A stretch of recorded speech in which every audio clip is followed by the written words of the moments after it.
with you on the last text. He's probably saying whatever. I said, how long are you planning to compete? So how long you think you will see yourself in this division? I I hate to say, but I think I'm going to be one of those people that um are are probably not going to know when it's time to hang my heels officially.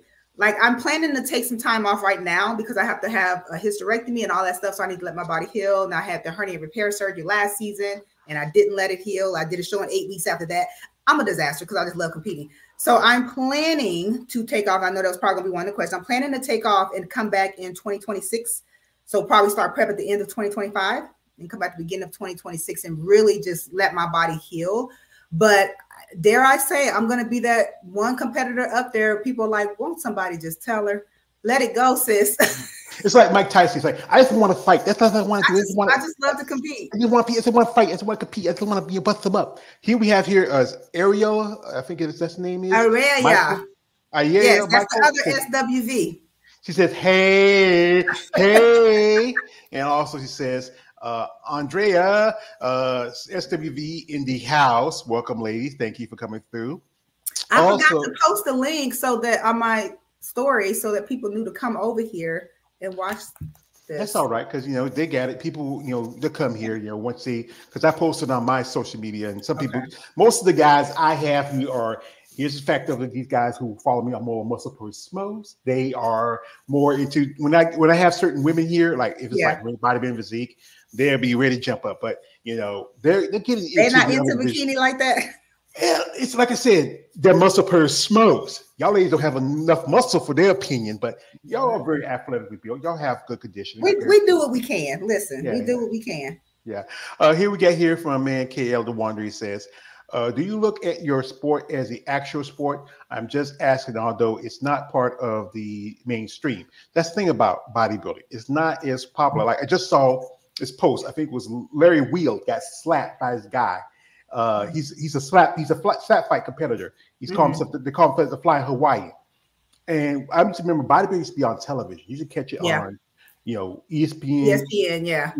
NBC should show it, but only time you can catch it is like either certain sites will show it online, like YouTube, because I do YouTube content, and also you have to go to pay-per-views. Yeah. I think bodybuilding is just not as popular like it used to be back in the day, like like the Arnold Schwarzenegger era and Lee Haney and those guys. I think it is as popular. I think it's more popular now because of all the other divisions than back in the day. But I think from a mainstream publicity side, because of the drug use, they don't want to publicize it as much. But I think as far as popularity, it's definitely probably more popular now than it was back then. But it's just, it's too obvious. Most professional sports have drug use in them, but bodybuilding is just a little too obvious. And most people don't want to be affiliated with that. Yeah, his thing about drug use is like steroids is like it's only the small factor of it, especially in training. Yeah, very small. It's very minute. It's easy to pick on it because wasn't that long ago we had a whole thing with Barry Bonds and all those baseball players. Marion Jones, she got busted for and what's the little Lance Armstrong? Lance Armstrong. There was a fighter, Ryan Garcia, a boxer. He just got suspended because he got busted for taking steroids. I do content on mixed martial arts and MMA, and often people who have MMA fighters who got busted for taking steroids and they get suspended. But because bodybuilding is just this different sport in the mind of everybody else, it's easy to pick on. It's easy to pick on because it's probably the one sport that it would be, and I'm referring to bodybuilding, men's bodybuilding, physique, classic, like those divisions, not bikini and figure and all of that. But the big boys, you're not going to be successful in this sport without the drugs. It's an absolute. And so I think that's the part that mainstream struggle with. Because it's definitely an absolute that there is drug use. So I've done an interview with a girl. She's a natural competitor, and I remember she just did the Pittsburgh Pro a while back. Since they told her she needed larger, but it's a lot harder to do it to get bigger if you're natural. I've interviewed a young lady who's an amateur bikini wellness vegan, and that's a different diet compared to other people. Because after your last show, what was that thing that was calling you, Shonte? That thing you wanted the most, that thing you desired? Yes. For dessert, red velvet cheesecake. For food, I'm a pizza lover. I'm here for all the bread. Yeah. I know that car. When you car depleted, your mind's kind of shut down. You're like, Yeah. you know, like, you know, sometimes, like, you know, we got barbecues coming up for the 4th of July, and you know, some bodybuilders, you can't hang around too much of those things. You be acting like Pookie in New Jack City. So be That's calling, me. man. Be I calling. can't be around it. I love to eat. Yeah, I love to eat too, but I need That's to my cut favorite. back on it. No, you don't I say. actually, this is a true story. This was like I was taking my mom for the past 6 years, and I was almost 500 pounds. And then after she passed, I said, you know what? I don't have nobody to take care of by myself. So a couple weeks ago, I went to my doctor, and I'm down to 398. That's pretty Oh good. wow. And especially, I'm not working out as much because I had 2 bad knees. I Stone Cold Steve Yeah. Austin. But I tried to eat a little smarter, even though I just had a cheeseburger and some fries this afternoon. You know, Hey, but everybody gets a fun refeed. I don't like to call them cheat meals because that put a negative connotation to it. So a refeed. Everybody's right. entitled to one. That Yeah. was just your refeed. Also, this is from my man Kelly says, well, a lot of women are picking up weights, so I do understand your point. Thank you, Hill. Excuse me, said like this. He says, health comes first. Yes, most definitely. And also he says, I do like velvet cake. I used to remember my mom used to make them. You know, my mother used to make velvet cake. You know, she used to make the jelly cake. You know, you know, like she used to use grape jelly. And then, you know, chocolate cake. We had Christmas or Thanksgiving. She make them homemade. That was just, that sometimes I miss my mother. She was my woman. You know, I miss her. Aww. Yeah, yeah. How long ago did she pass? It's just 4 years this past June. Okay. You know, yeah, and you know, and it's just she's the reason why I started this, because I was taking care of her, and you know, if you know anybody who take care of somebody, a sick family member, there's a lot of stress to it. Yeah. And sometimes you need something as an outlet. And being a fan of bodybuilding and liking the sport, and I really, really want to give y'all ladies like yourself who don't get enough recognition, you know, who don't get enough attention. You know, I would love to have certain women on here because I'm a fan. One lady I'm a fan of, I'm gonna pull up her picture real quick. She's the woman that really saved bodybuilding, and that is Andrea Shaw. So I didn't realize that she's working with Damon, who was my coach for 8 years. I didn't realize she was with him now. Oh, well, she was working with John Simmons, and he, you know, because that was her coach. Since when? Since I don't know, so that's about forever. Because I know this is my man Big Keith. They were in Detroit a while back, and they were working with John. Somebody mentioned she switched over to Damon last season, so this might be their first season together, this first Olympia, or maybe it was last. It's a recent change, and I'm like, oh wow, I didn't know that. Yeah, I did. Like I said, this must be new to me because I know Keith and his wife. I could be lying. Yeah, I could be lying live. I know Keith and his wife are working with John also, but I think they're going to work with an old coach they should work with. You know, when you're training, what's your least favorite workout when you're training? Legs. I hate training legs. That's every bodybuilder. Training legs. That's every bodybuilder. I hate it because I have really bad knees too, and the bulging disc, all the things. But I hate training legs. Yeah, that's every bodybuilder. I had maybe 4 pros say that they love legs because I said you're a freak. Yeah, to tell me that. We got here for your girl here saying hate legs, LOL. And also from Andrea says, preach. Yeah, I despise it. Yeah, but what's your favorite? Is your training? Shoulders. Yeah, you want that good roundness in your shoulders. That's I love training shoulders. A pretty shoulder is what creates a pretty arm. You can have no triceps, you can have no biceps. If you have pretty shoulders, you have a pretty arm.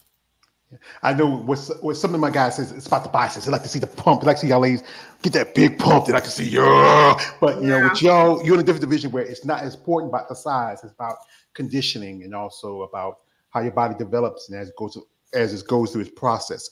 Here we get here from your girl, Miss Michael. He says shoulders all day. Yeah. And also, it's from MK Ellie says, do you do lunges without the weights? So yes, I do both. I remember the last day I was interviewed. She's a IFBB physique pro from Bulgaria. She said she loves doing the Bulgarian split squats. Oh, those are from the devil. Yeah, and she was doing them with another lady who was a wellness competitor. They were doing both right after she had a pro card. So, as you know, one thing about this sport is that for you ladies, it's a lot more expensive compared to the men. Mm-hmm. What division your husband competes in? Men's physique. Men's physique. So all you got to wear is a pair of board shorts, and that's it. Yeah. While and men's, the other men's like men's are open in 212 and classic physique is the banana hammocks. Right. But with you ladies, you have to have your hair done, your makeup done, jewelry, your counting the with figure wellness and bikini, you have to have the high heels. I mean, I know. Then there's all the beauty treatments that's off the stage. There's the Botox, there's the facials. Like it goes well beyond what the public sees. The massages, the massages, everything. Body work. Yeah, well, not all just divisions do body work though. Yeah, and then counting in your coaches, the food, everything that comes around this. Like, I mean, there's a lot since we don't understand, and there's so much you put into it. If you could change the sport, what would you change out of it? If I could change the sport, what would I change? I think I would. There's no way to do this, but I think I would request that they put a lot more restrictions to prevent the obvious politics of it. But I mean, it's a they got to make money, so I get it. But because everything else, it's so subjective, and it's not who crosses the finish line first. So trying to change anything other than those variables it's pointless. Yeah, there's so much in sport which people who don't understand it from the outside. Like I'm an outsider, but from conversations I have from women and people in sport, they really tell you there's a lot to it. You go in, you come in your best condition, you might lose to somebody who's not in their best condition. Yeah. And popularity contests is always thing. Like one person I talk about is Natalia Cuejo. She's been in my live feed a couple of times. She's been a Miss Physique champion in the Olympia, and she still do shows where, hey, you already qualified, so why not step back and let somebody take an opportunity to get a chance? So I'm on the side of I don't necessarily agree with that. I don't feel like because a person's qualified and they're taking qualifications from, it's fair game to me. If you can't beat them on a small stage, for those that are so passionate and want to get to the Olympia, if you can't beat them on a small stage, then what you gonna do on the big stage? So you just gotta compete smarter and just do a show that they're not doing. And then for a lot of these girls at that level, top 5 Olympians, this is part of their livelihood. So if they don't compete, they don't make money. They have sponsorship obligations. There's that small check that the top 5 will get at these shows, but it's part of their livelihood. And so I don't think it's fair to them to say, because y'all can't beat me, and it's not because it's for lack of working hard or for lack of whether it's truly a better body or not. Sometimes the judges just favor a certain look. That's just, if that person shows up, that's just what they want, and that's just what it is. And half the time these people aren't people that the majority competing against them even want to look like. But if they're the best, they're the best. If they've been determined the best, then they're the best. So I don't think it's not the athlete's fault that it's bikini, nobody really cares because we have 9,000 shows a year. But for fitness and for bodybuilding and even wellness has a lot of shows. But for physique, I get it, but it's not fair to those top athletes that this has become a part of their revenue to not compete. So what they need to do, that's probably what I would change, the Olympian qualification. So maybe they should, in the instances in scenarios like that where there's small shows, but if you do it for one division, you got to do it for all. If the first place person, give them their first place. If they were the best person in the show, they should get their first place, but they're already qualified. Maybe that qualification should go to the next person. Now, I think that would be fair. I think top by two, but then what they will be saying, it's a consolation prize. So why you should get the because what other divisions we're talking about that. That second place person would be hollering about no consolation prize. They'll have their ass at the Olympia proud. Well, that'd be the mindset of not everybody, but how it is with people. We have here from your friend Ariel. She says, "What do you think about bringing points back?" And that's the thing is, they got away the point system back in after 2022 season.